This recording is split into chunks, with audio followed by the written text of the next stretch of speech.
The meaning of life is the other person. The connection you have with anybody you might meet is what life is. Life isn't sitting down in a monastery or a lavatory or anywhere else and cutting off face to face. Somehow, well, look, I'll tell you my life story a little bit, and you can get a feel for what happened to me and how I became the slight monster that I am.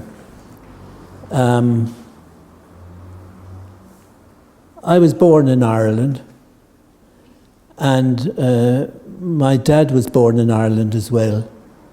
And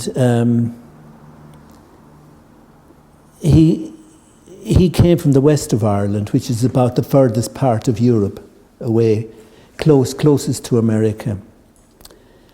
And when he was a young guy and he still had a few years to practice, to learn medicine, he was a student, he got TB.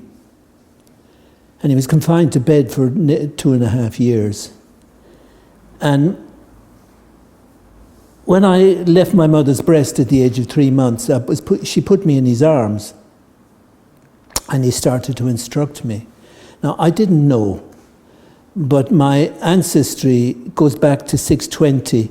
My ancestor was the body servant of Saint Columba, the man who founded the island of Iona, the community there, the Christian community. And what he actually did, St. Columba, was evangelize England. England became Christian because of him. Now, it needed to be Christian because it had been Christian under the Romans, but then it lost it. So it was he lived between 520 and 590 AD. And his students evangelized England and Germany and then the whole of Europe. So it all became, got the whole family thing, the basic thrust of it before I was 3. I was able to read before I was 2. So that was quite unusual, but I think what was really unusual was my dad. So he gave me a lot of instruction. And on my 3rd birthday, I was in Bournemouth, which had just been blown up by the Germans on my 3rd birthday. So I was born in 1940, so this was 1943. And I was eating a tin of red plums. Now, you can imagine what it was like. No chocolates, no everything on ration.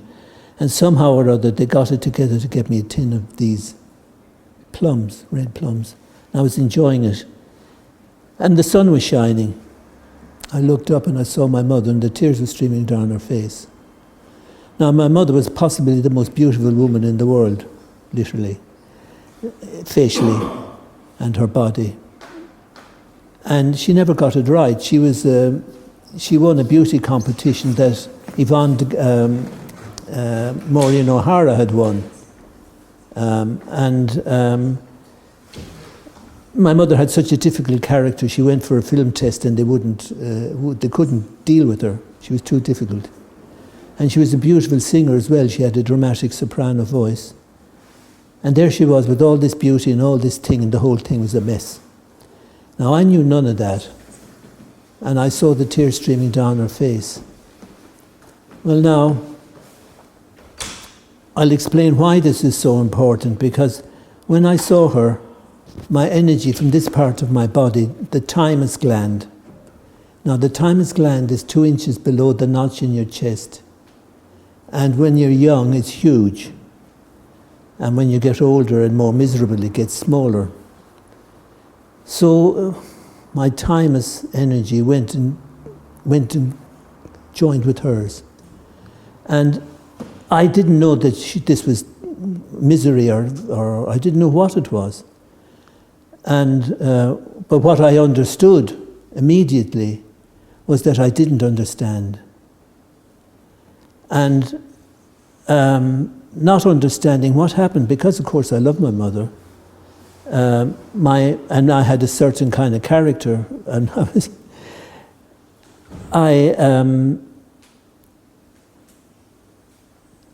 I became I burned to understand. I started to burn. And I was burning to understand. And what happened was I became hyperlexic.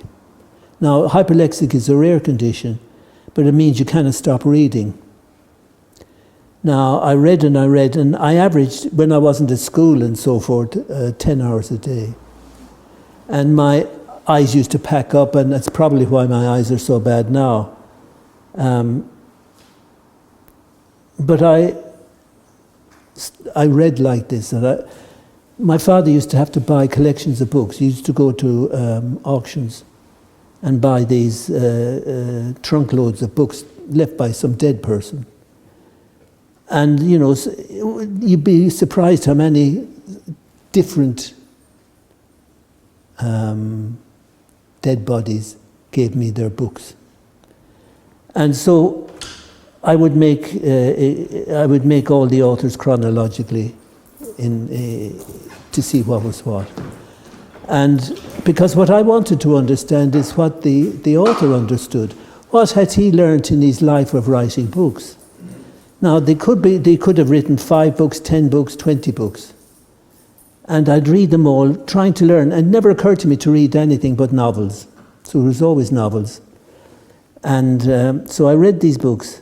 And what I discovered, unfortunately, kind of bitter discovery, was that each of the authors wrote one book and repeated the book.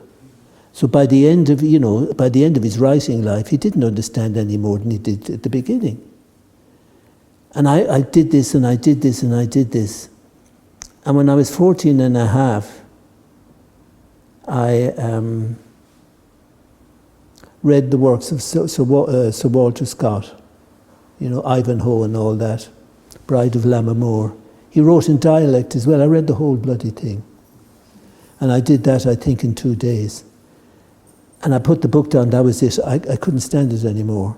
So I gave up. Now, in the meantime, when I came to England first, I came a couple of times, like in Bournemouth and so forth, but when we came to settle, I was 7 years of age. And of course, I was a clever little fellow, and my dad put me in the class that I was, just as in Ireland, I was 5 years in advance of the school system. And they would have put me in university when I was 12. So that was all well and good. And the monks said, please, Dr. Kells, let John stay because he'll go to university so young. And he said, oh, no, we've got to go. The family has to be together. So my dad was working as a doctor all the time, so he was quite innocent, really. And I went to this school, and it was a Cockney school, East London. All the boys' parents had been bombed out, and so there they were, all these little boys. And my first day in the school, my dad put me in the class. I was doing my 11 plus for 3 years in the top class. When I got there, the boys in the top class, I was in the second but top, the boys in the top class attacked me. I was the boy with a foreign accent. And so my nose was broken the first day with the punch. And I had to fight every day 2 or 3 times, because they'd all keep coming at me. Now, the first boy was 12 and I was 7. And then they gave up after Easter. They didn't bother with me anymore. I lost every fight. Then the next year came along, and it was about 20 or 25 boys per class, you see. So I had to fight them. Maybe it was only 15, some of them, but I used to fight 3 or 4 times a day. So by the end of my 11 plus, I had fought about 3,000 battles. And they all ended in technical knockout. I occasionally knocked someone out, but that was very rare. But they'd all have to give up. And what that actually taught me was how important it was to fight. and learning this thing through Tai Chi then eventually, I had to find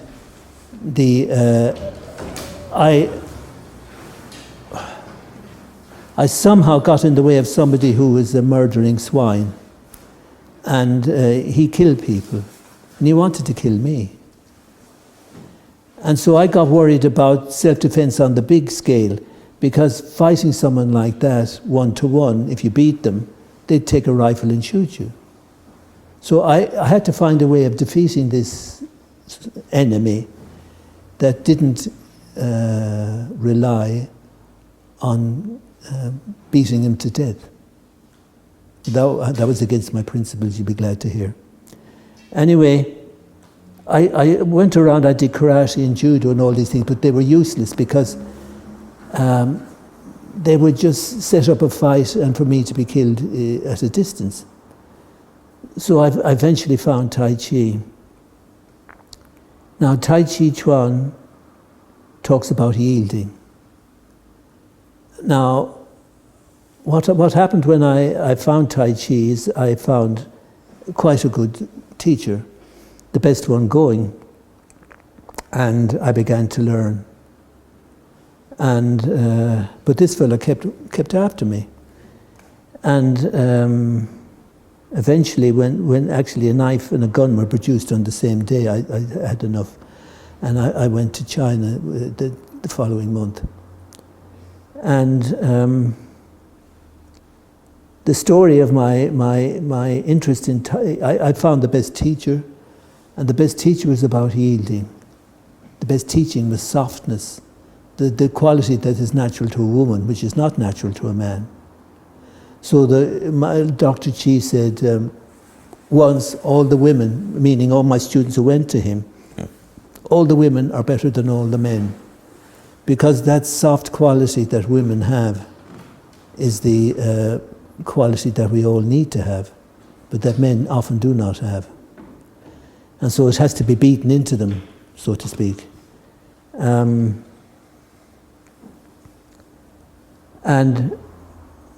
But then, if you can imagine, then I had all this teaching from my dad sitting in me. And I had another teacher called Dr. Panizzi, who was the strongest man possibly in the world for his size. And he came from another line of instruction.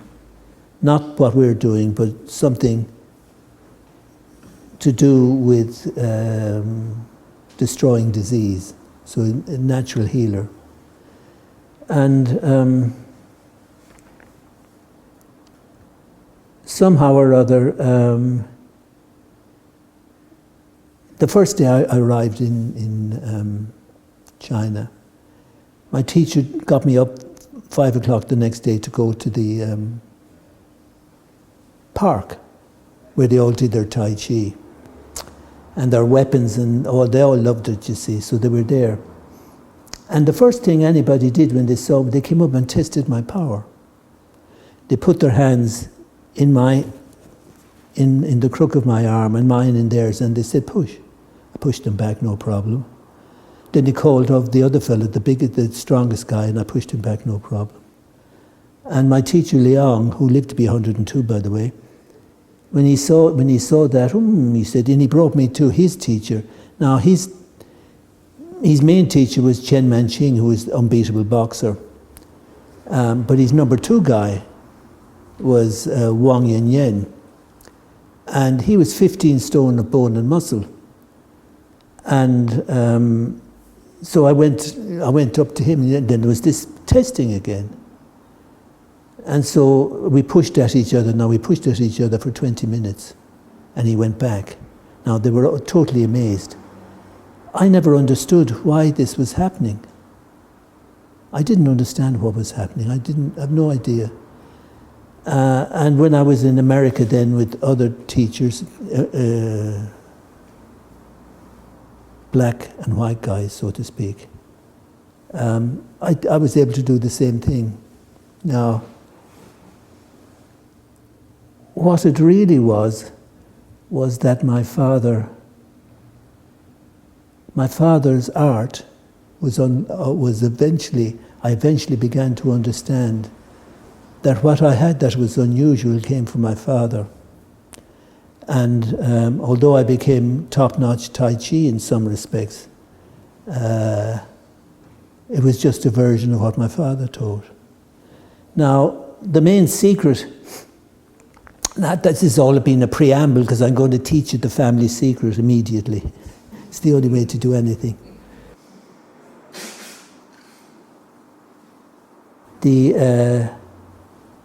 St. Columba's main approach was through the heart.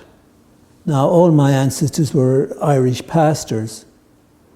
That is, they were Christian pastors teaching the words of Jesus and so forth. But what he actually taught, like any country really, he taught his families ancient art in the ambience of Christianity. But it was the family art that counted. Now,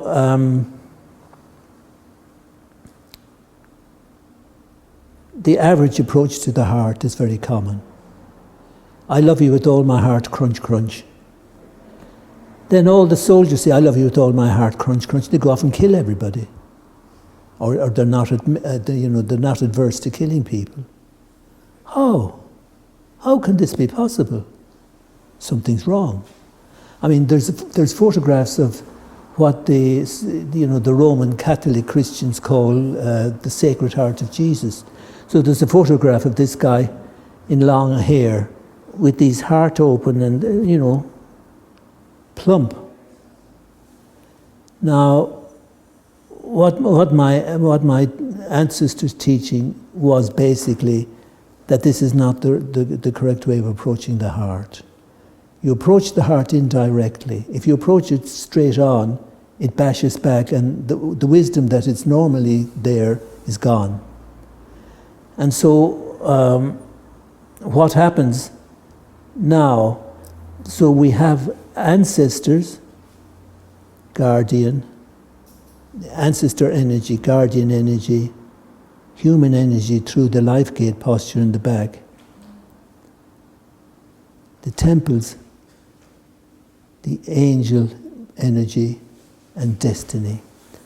Now, destiny is not what you call for, but it calls for you.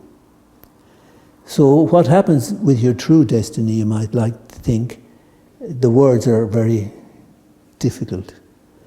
Your true destiny finds you and it searches you out. It comes down and it hits your temple, down through your body. It touches the thymus gland, which I mentioned before, just below the notch.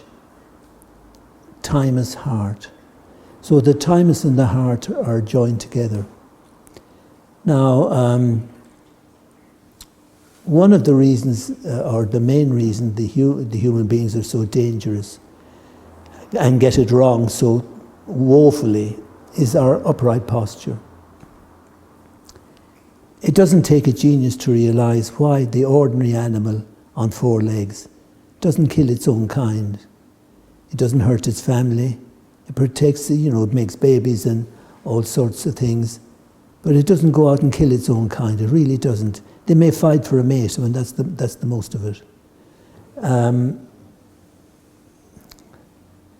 But look, when man was on all fours, all those animals are taking energy. Their hearts are drinking the energy from the center of the earth, the energy from the ground.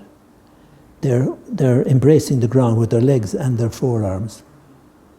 And it's rather a wonderful thing when you think about it. Now, what happens when you stand up like this? Your heart is taken away from the ground. It's taken away from the horizontal. And it becomes weaker. And with the heart weakened the way it is, the other elements of our makeup take over. And so you can't allow that to happen. And another way of looking what I've been saying is that the thymus strengthens the heart, so it multiplies upon the heart.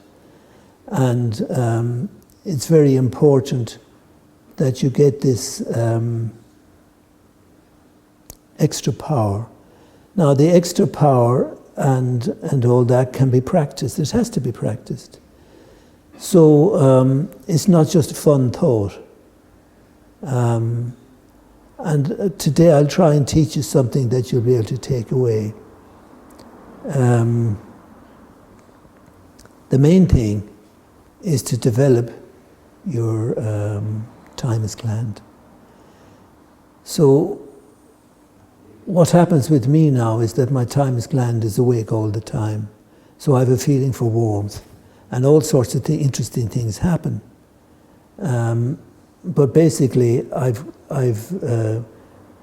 reissued my thymus. So my thymus has got stronger, but my thymus joined to my heart, I strengthened my heart. So one strengthen is balanced upon another strengthen. And so I'm becoming, well, I'd call it a Tai Chi monster, except that I'm actually calling it the secret heart. Listen to that. It's responding to my secret heart. Yeah. The poor ambulance is trying to help the broken bodies. But if my body hadn't been broken, I wouldn't have considered it important. It wouldn't have occurred to me to teach the family secret.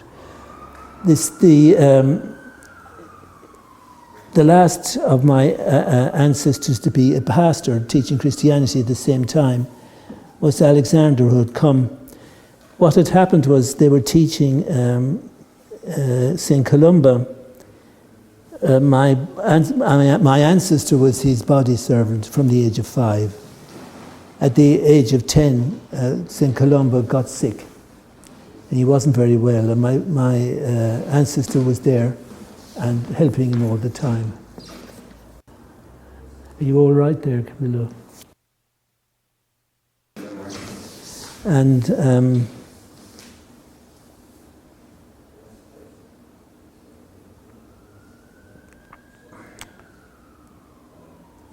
the last words he said, it was in 1550.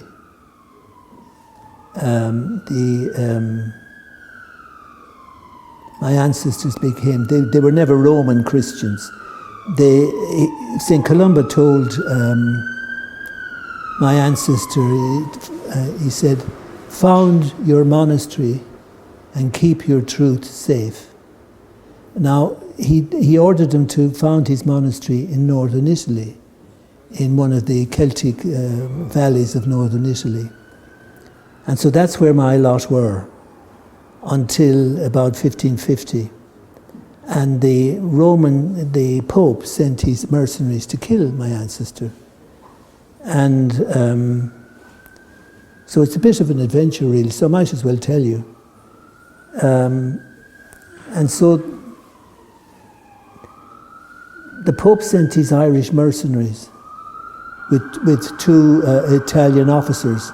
So there were about 30 men in all. And they started killing away. And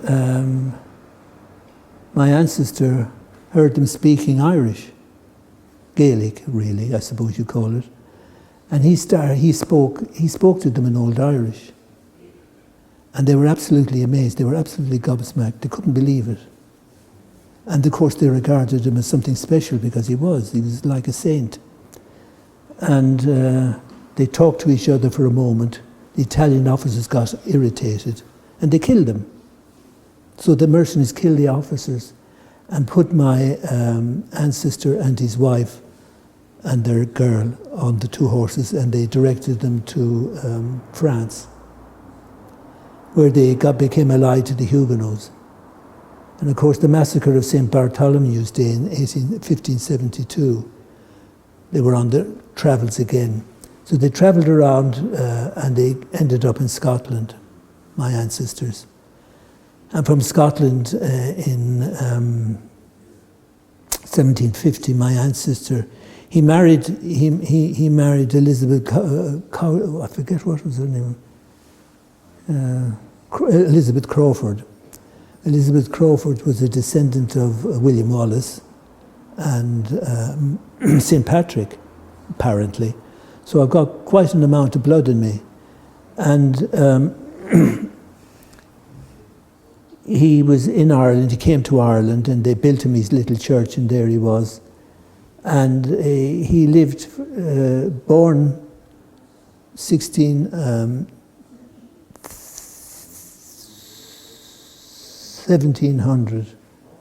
the year 1700, and died in 1806.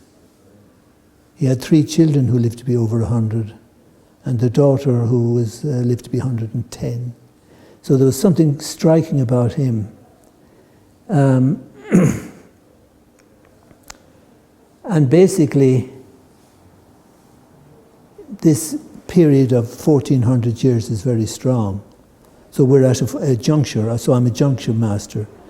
And there was a 1400 years going back to St. Columba, another 1400 and 1400 before that. Anything else, God only knows. Because it gets a little bit, I know my own family exactly, you know. It was the eldest qualified son, not the eldest son, who inherited. So sometimes they had to have lots of children before they found someone intelligent enough to learn it. And I'm 72 now, and I think I've got a woman that I love, but she's knocking on a bit now, and so it's a bit unlikely I'll have kids. I might, you know, and so, but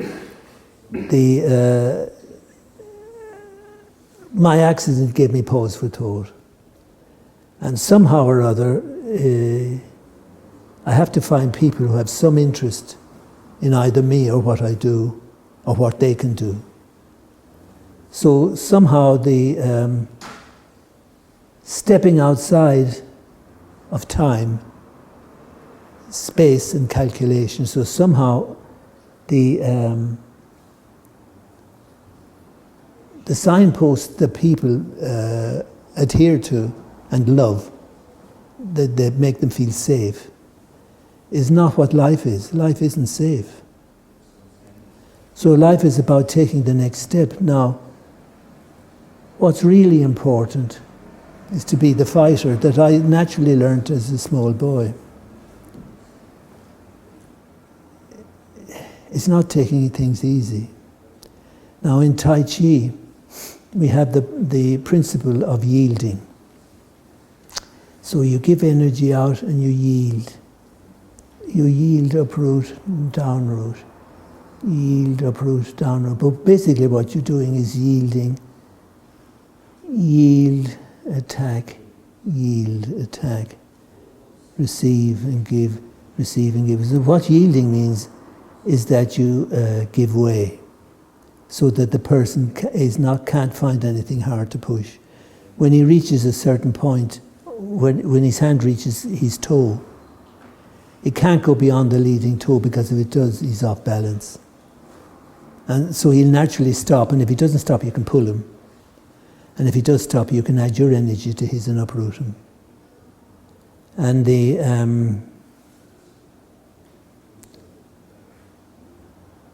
magic of that is practice. And practice means every day somehow. Now, if you can lure somebody who loves you to do it every day with you, that's ideal. It doesn't always happen, or it doesn't often happen even. But what they talk about is listening. So listening to the other person's energy. And what my dad taught me was basically an approach to life and ways of carrying this power of my days through another person and into their life. And there's one, if I can do it by direct teaching, all well and good. But there's another way of teaching also, which is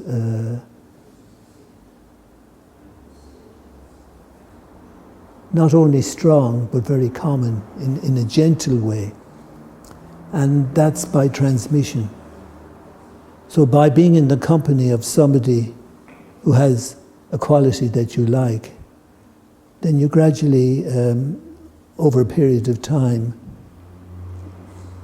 a little bit of them becomes a little bit of you. And both of you are transformed. One will be the boss, if you like. That is the one who's giving the most. But sometimes not.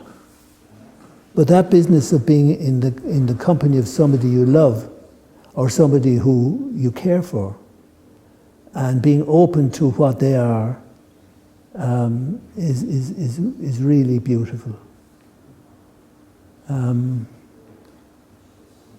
Now, have you got any questions?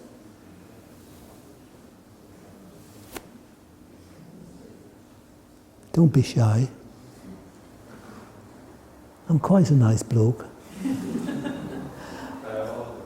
Pardon? I'll have a question. So I study with Mark in London. Oh yes, Mark Rodford. Yeah. So, and one thing he's got us doing now when we do the form is when you open close, on the close you do you go into the thymus, you nestle the thymus. Look, say that again, I'm not hearing it properly. So when you're practicing the form and you're doing opening and close, you nestle the thymus into the heart. That's something we're kind of... Yes, I think the thymus nestles heart. What you've actually got to do is develop your thymus gland. I'm glad you mentioned that, that's really important. Now, if you can get your body at an angle similar to this, probably between 30 and 40 degrees at a slope, and you raise your heels higher than your belly button, you put a pillow under your knees, and if your heels, but if you can relax in that position and put your mind in your thymus gland, and you repeat the mantra, basically that's what Mark will be telling you. And very important. So the thymus nestles heart. Oh. I can't get you all to sit like boobies.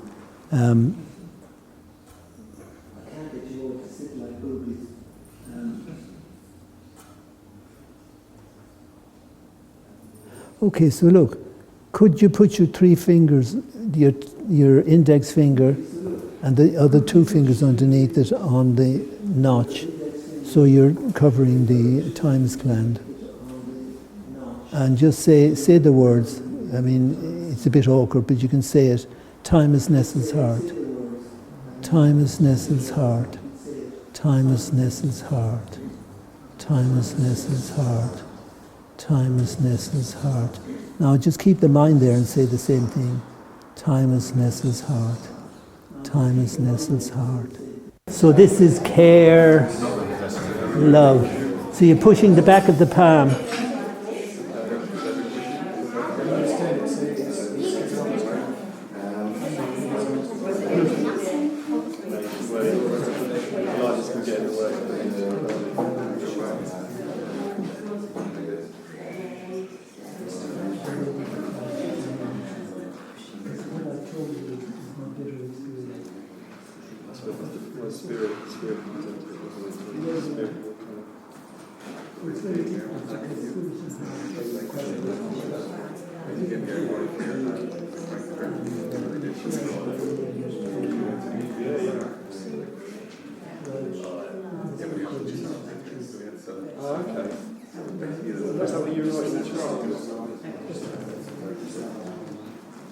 Okay, I wonder whether the questions you asked, do you get like an instinct for things about people?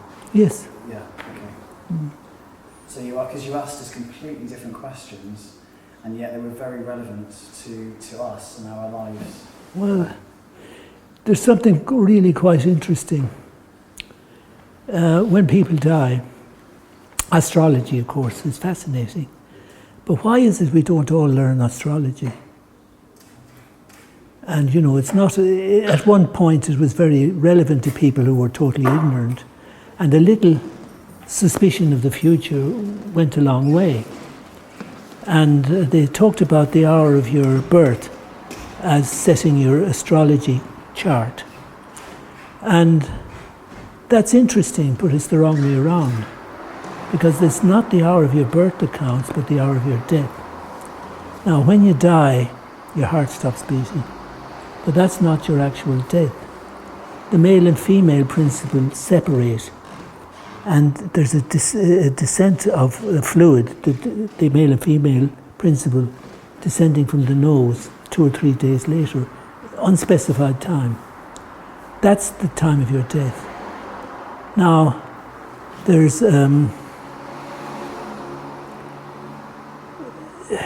another time at the other end, the time of your birth. There's a time when your male and female principles are floating about before they get together. And that's what I call pre-life time. The hour of your death was my maternal grandmother's art. So she had what they call the second sight. And I inherited that from her. So I can always tell when someone's going to die. I don't want to know it. It's a burden. And usually I try to refuse it. And the interesting thing is that anybody that studies with me or has any real connection with me usually is going to live a relatively long life. But I can extend it. So the average person now will live into their 80s. The average person that comes to me, not the average person in the world, usually manages to make it to the 80s. And I can produce usually about another 10% on top of that.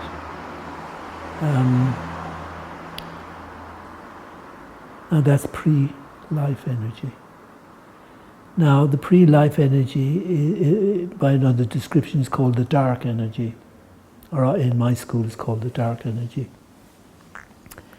Now when you're actually, and this gets to be quite subtle and interesting, and you need courage just to hear the bloody thing. Forgive me, I'm quite vulgar. And when you're born with your visible body, this body you can see in the mirror. And your first breath, without it you would die, is opening to the world. And you spend the rest of your life trying to stay open. It's not easy. And but at the same time as your body is being born, your visible body, there's another body being born, which I call the shadow body. It's got a lot in common with the visible body, but it's not the visible body. It's another body. And the visible body has this business of ancestors leading to destiny, or destiny leading to ancestors, which is quite clear. But the shadow body is not the same. The shadow body has connection with other people's ancestors. So you've got quite a web of connection with people. It's not simple. It's very needy. It's very powerful. And the shadow body has a very strong effect on the ordinary body. And it comes from the horizons at the back. And it strikes the middle of the back, your back, around about what they call the Mingmen or life gate part of the body, posture part, which is opposite the belt buckle. So you get this strong tide and surge of energy, and it tries to reach the horizons in front, And it succeeds sometimes. But what you've got is this very active, powerful quality. And this, the shadow body has a root. Now, roots are very important, as you can imagine. Everybody talks about them. The shadow body's root is in the Ming Men. And the Ming Men shadow body's root is also connected there with the dark energy. Now, the dark energy, being a pre-life energy, has a physical appearance as well. Now, the physical appearance is that of a bat, because the dark energy, our early ancestors lived in caves. Apart from just living in the jungle, we lived in caves, homes of stone. And somehow the dark energy became associated with those places. And it had an expression that is sometimes in medieval paintings. People are aware of all this in some way that they very often can't explain. No words exist to explain it. But what you've got is this creature like a bat, you know, like a human being with wings. But the wings are solid. They're not feathered wings. And they've got hands on the end of them, so to speak. And the hands connect with various organs of your own body. And it gives some kind of control of dark energy. Now, dark energy has got a root also, but the root is in the Om. Now, Om is something you're probably all aware of. The Om sound, Om Mani Padme Hum, etc. Does anybody need me to tell them what the Om is? Yes. Tell us what yes, please. Well, the Om is the Greek omega, you know, where you have an inverted horseshoe. So that's the Greek word, but it's also the symbol for Om. And it's a very powerful part of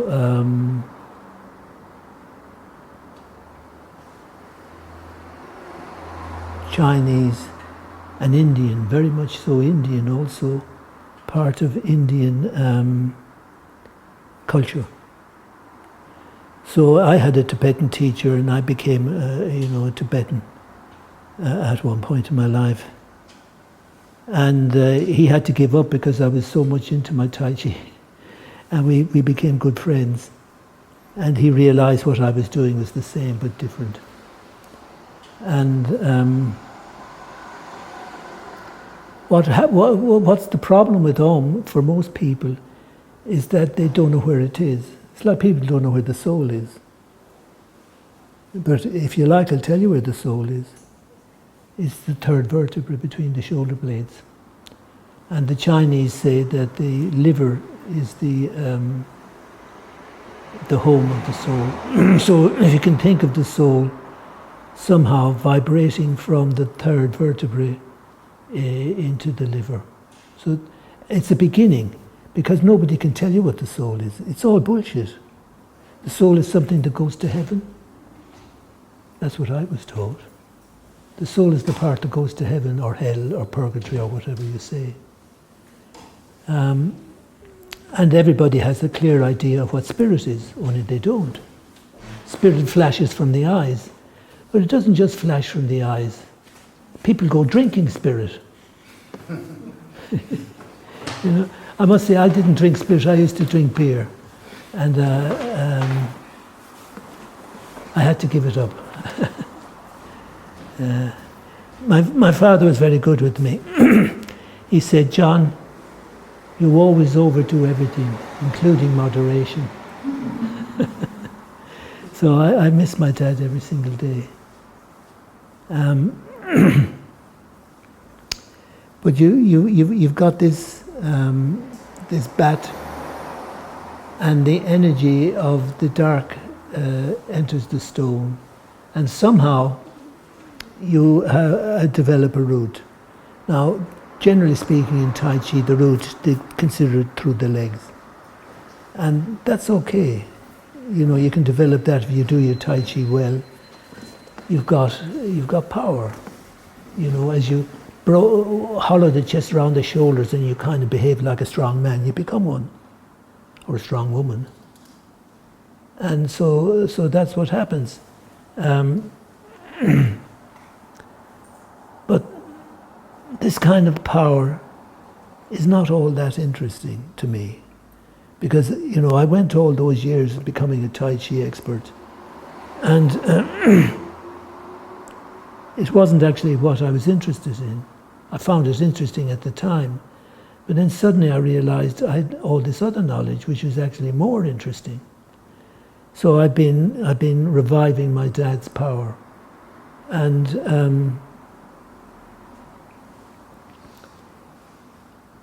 what you've got your feet. And your feet are stuck on the ground. But it's not a simple matter. Because what you've actually got is all the surfaces you can stand on, frozen, liquid, earth and stone, or even living human life. It's movement. And so what you've actually got is a moving root.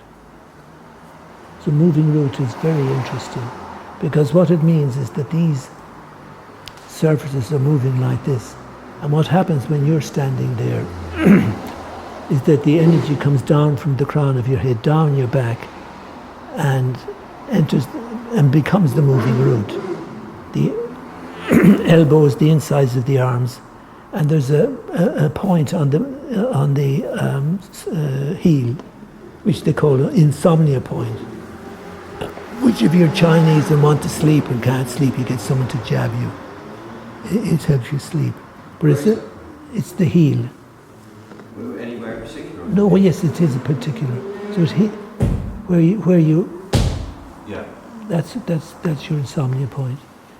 So if you just bang it on the floor, it will help you sleep. Yeah. Well, it would do. Yeah.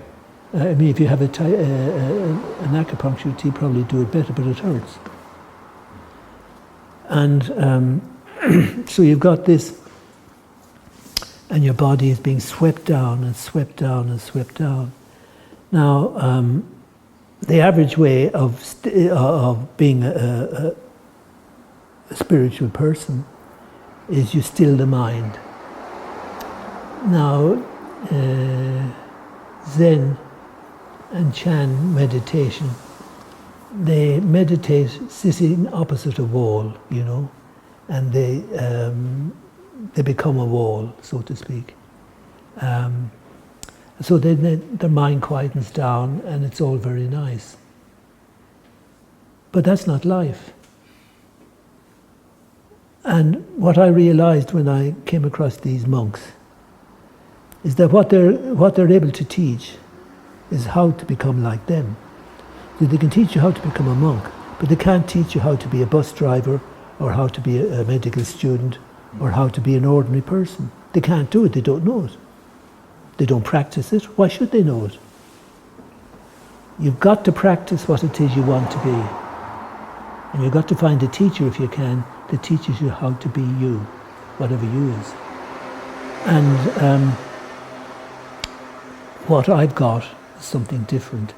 So I've got a sort of stillness that's also active.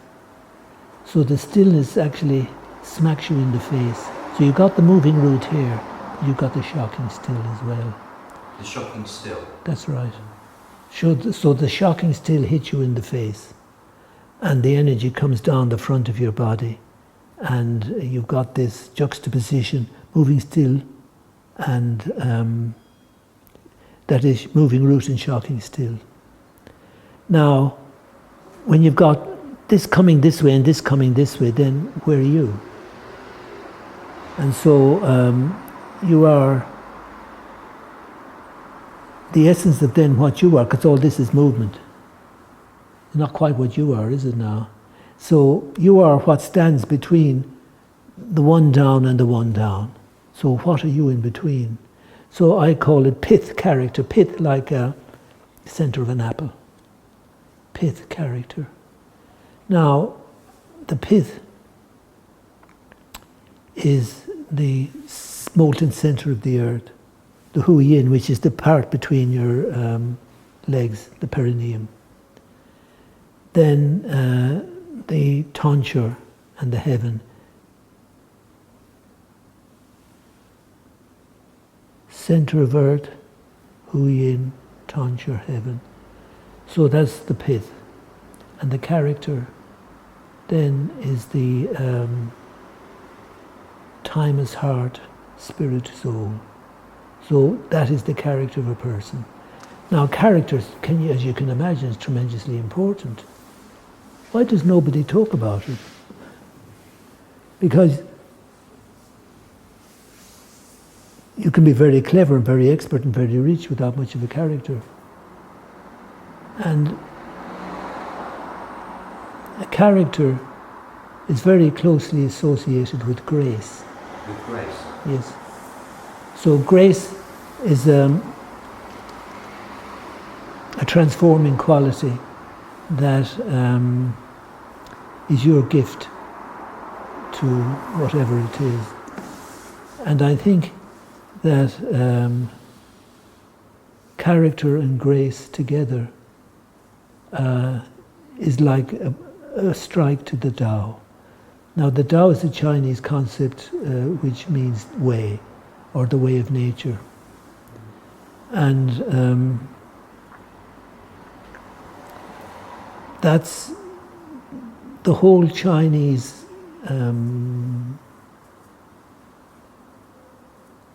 world, if you like, is centered on balance. So, as Stephen will know, balance has to be achieved with work. That is, you have to work your way to balance. A doctor will, a Chinese doctor will be your doctor for life, and he'll be treating you all the time. Not when you're sick, for God's sake. There's not much he can do when you're sick, more or less. But he can actually keep you balanced with these herbs and whatever else. And this balance is very sensitive and it changes all the time, whether you're connected with China or not. But there's something rather wonderful about the idea of not being concentrated on being clever, or concentrated on making money, or concentrated on any of those things which are violent. So there's something about what I'm doing, the secret heart, which is soft and gentle. And it's very difficult to talk about some words. Some words are very hard to understand.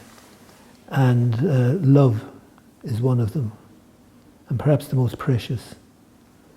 But since people don't know how to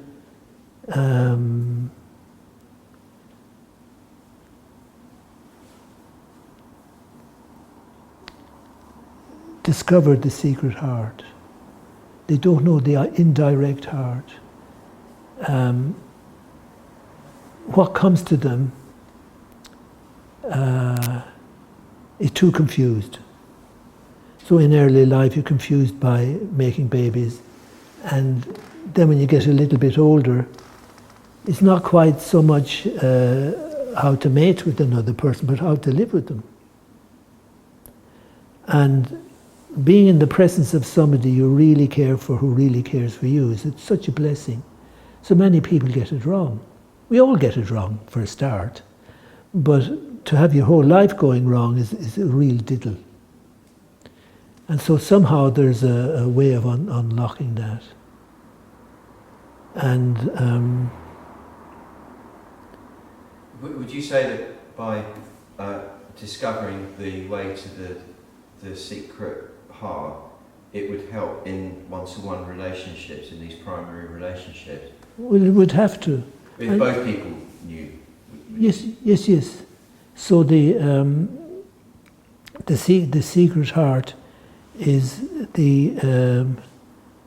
your way of slanting down from your destiny down and allowing that other person, as you bring this down in their presence, to become your destiny. And that is the clearest way of loving somebody. Because it doesn't have to be for more than a moment. But that person's love can transform your life. Absolutely transform your life. Forever, never, never, never. Type of thing. And one of my things is that eternity is a portion of destiny broken off. Eternity is a portion of destiny broken up. Broken off. Broken off. Yeah. And what people are used to is the comforting words surrounding many religions and philosophies. So you got an awful lot of clever people. I mean, and very good ones, like Buddha. Who could argue with what he managed to achieve? But, and Lao Tzu, the famous Chinese man, Chuang Tzu, another one, he's the one that said, am I a turtle dreaming he's Chuang Tzu, or am I Chuang Tzu dreaming he's a turtle? He's very bright, just beautiful. But the problem with being intelligent is you have no wisdom to go with it. You have to learn to be wise. Now, intelligence and knowledge is one thing, but there is only one way for that to become anything like wisdom, and that's dead practice. So somehow or other, when you get up in the morning, however you've slept, even if it's not my way, if you get up in the morning, you have to practice. So before you go to work, I suspect before you kiss your beloved, you have to do something. Whatever you think it is that's important to you, you do it then, before your breakfast, before any of that, because it's too late otherwise. And what would you recommend practicing on a daily basis for everyone here?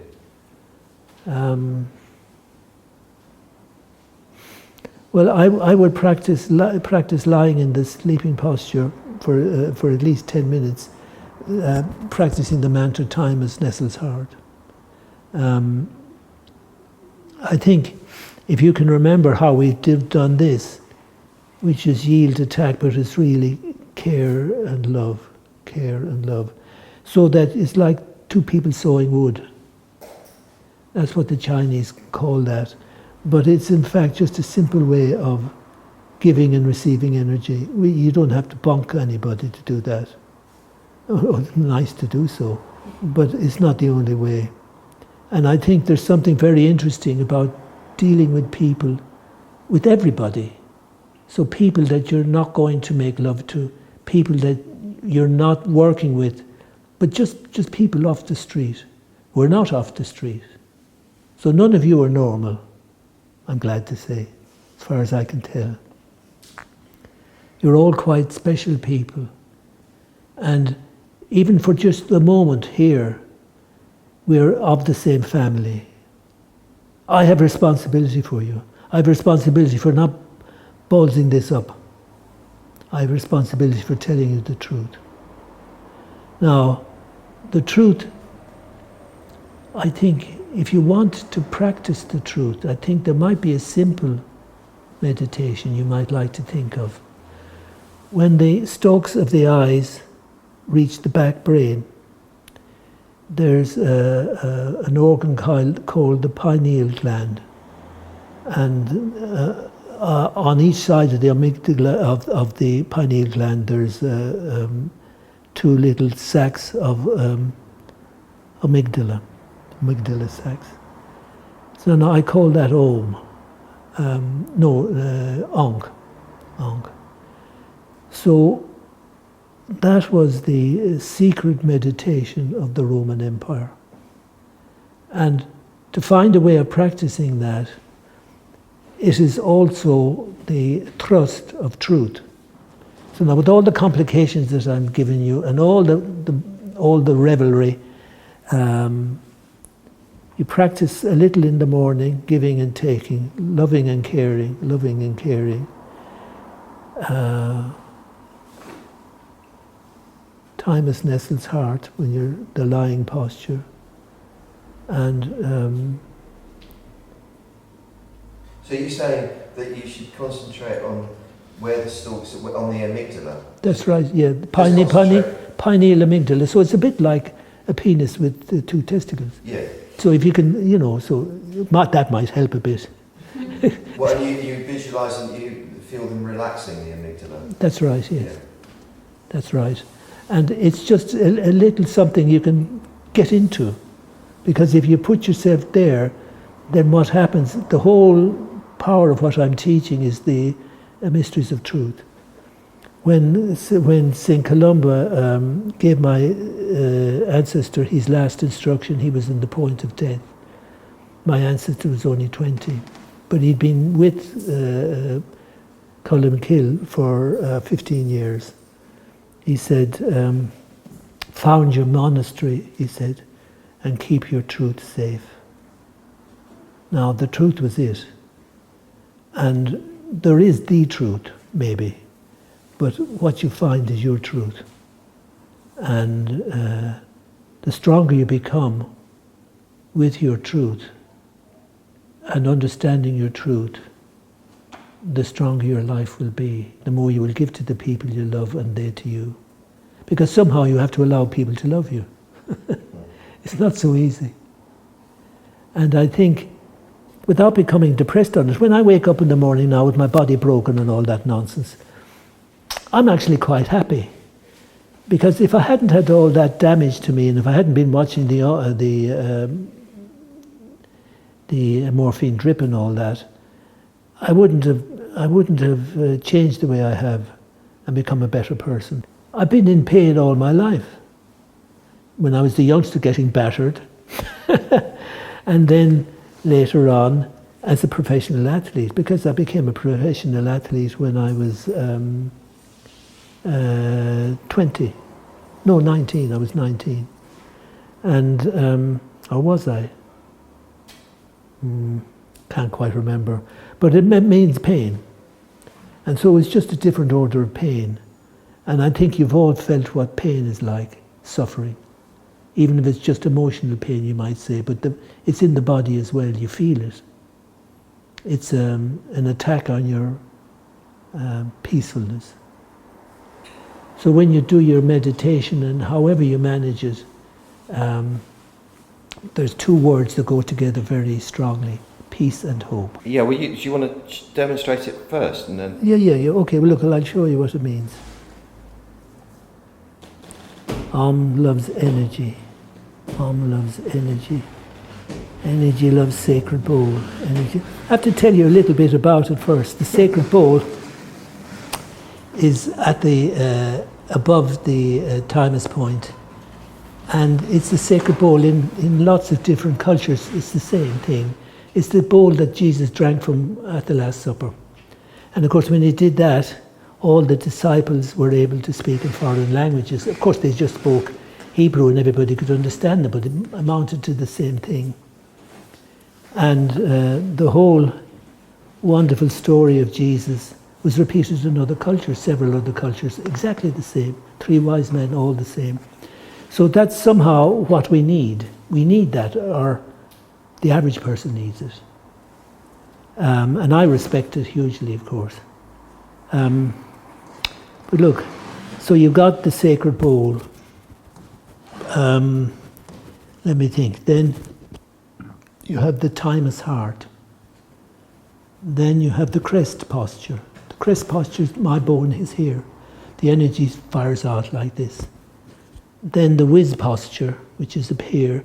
Then you've got the Om posture, which is just above the heart, between the nipples. The Om posture. Let me think now. Okay, so let me try it and see if I can actually remember it now. Nestles. Loves energy. Energy loves. Is that my foot? Is that me making that sound? Jesus. Loves energy. Energy loves sacred bowl. Sacred bowl loves crest. Crest loves whiz. Whiz loves sacral bum in. Sacral bum in loves double soul. Long I better bum translate that because they might think you mean sacred bumming. And No. it's actually sacred bum. It's sacral. Sacred bum in. Yes, that's right. It's okay. It's my foreign accent. Sacred bum in. Sacral bum in. Now, bum in is a very important Tai Chi principle, and it's a life principle. It means when you stand, your bum is in. So you don't cock your bottom out.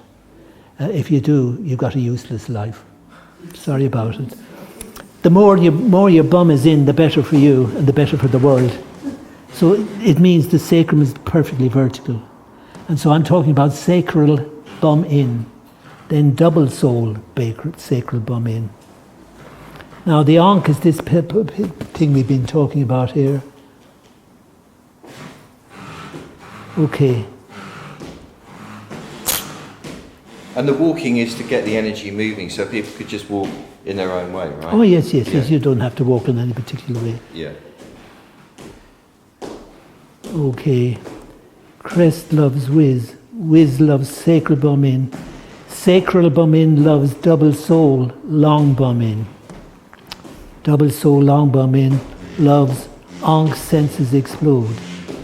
Ankh senses explode loves ancestors. Ancestors love destiny. Destiny loves nurture. Nurture loves nature. Nature loves spirit.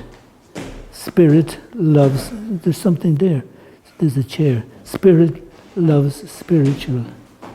Spiritual loves truth. Truth loves being. Being loves not made. Not made loves no thing. No thing loves no self. No self loves no sense. No sense loves spirit soul. Spirit soul loves essence. Essence loves vibration. Vibration loves becoming. Becoming loves Tao. Tao loves timelessness. Timelessness loves... What does timelessness love? Timelessness loves necessity. Necessity loves freedom. Freedom loves peace, hope. Peace, hope loves gratitude. Gratitude loves devotion. Devotion loves I. I love you. You love all. All loves Tao. All loves rather. So there we go. So that's what that is. So that's what I call the cycle of life. So the everybody's skull is exactly the same, you'll be pleased to hear. We have all the same lumps, the same bumps, and they all have a meaning. Now,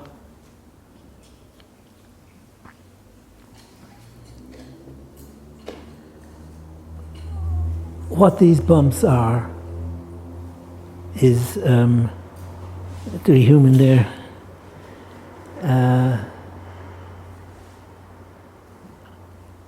a way of meditating and massaging the brain. Now, why is it that people don't do it? Because, of course, they don't have the knowledge. But I can show it to you. You can do what you like, but you won't forget it. And in certain circumstances, you can specialize on one aspect of this. But every point has a partner, so the points are all double. Now,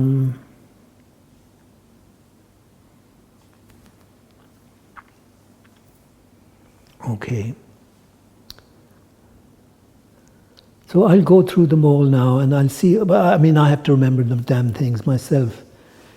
So I'll go through them all and you can try and copy if you like. So this is what I call the fridge point here. Now this is the brow point. So I push up into the brow and I feel a sensation. I mean, it's like you feel a bit of discomfort or pain. I love the word pain, by the way. No harm in there. Now, this is below the eye socket. So I call that the socket. Then there's the cheekbone.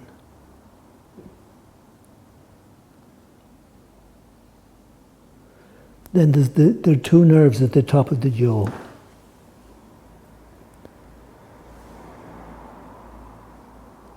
Left and right. My right nerve is stronger than my left.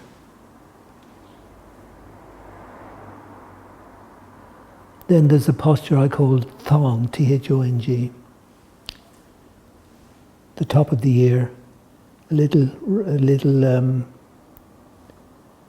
depression. Nothing depresses me, by the way. Okay, the next one then is what I call the prong, P-R-O-N-G, like about here.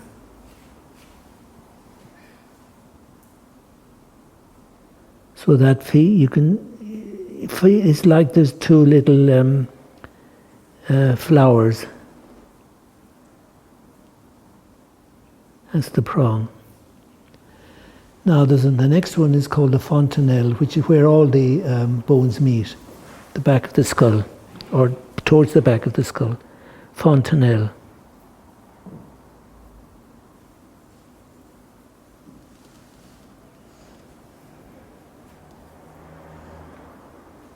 Fontanelle. Then there are the temples. So put two fingers like this and you can feel your temples. You thinkers think like this, you know, they think, oh yeah, you're thinking. Well, there's more to it than that. There's a lot of power there.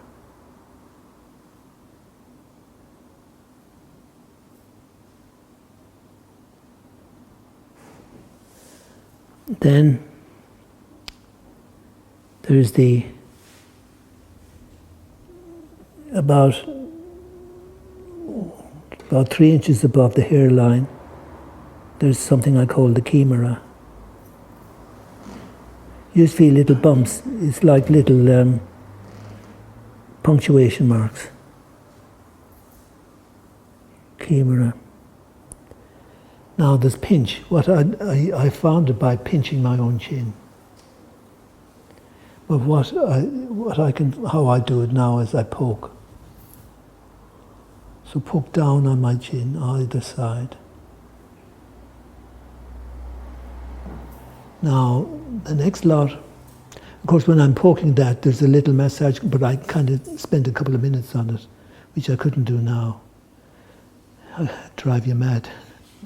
But then there's the horns. Now, the side, just inside the hairline on either side, as if you had a pair of horns. You feel little bumps, and that's the horns.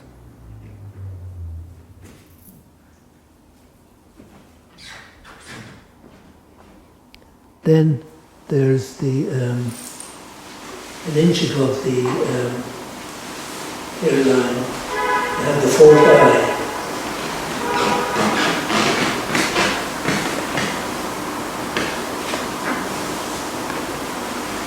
The fourth eye is very active in Indian meditation.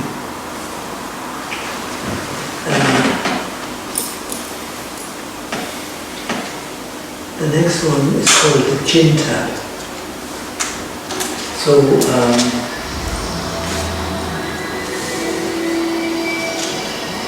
press down on the chin.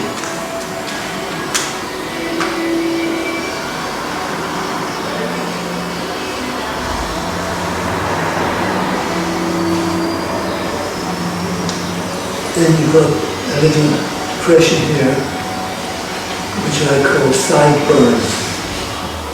Find the sideburns. And then I call the next one Pharaoh's beard. You just put the thumbs, just press a little bit, and it activates the lower lip.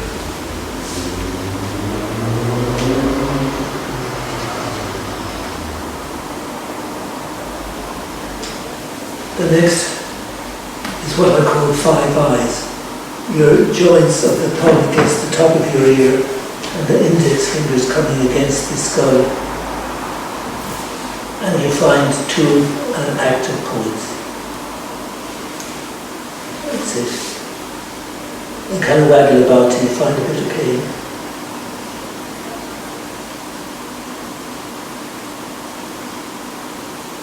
More or less it. Now the next one is called the 5, that's the 5 eyes. Then the 6 eyes, if you come down, that is your top joint of your tongue comes down, you bring it down to the nail, and then you come in a bit. The 2 big bones here, underneath them is the groove.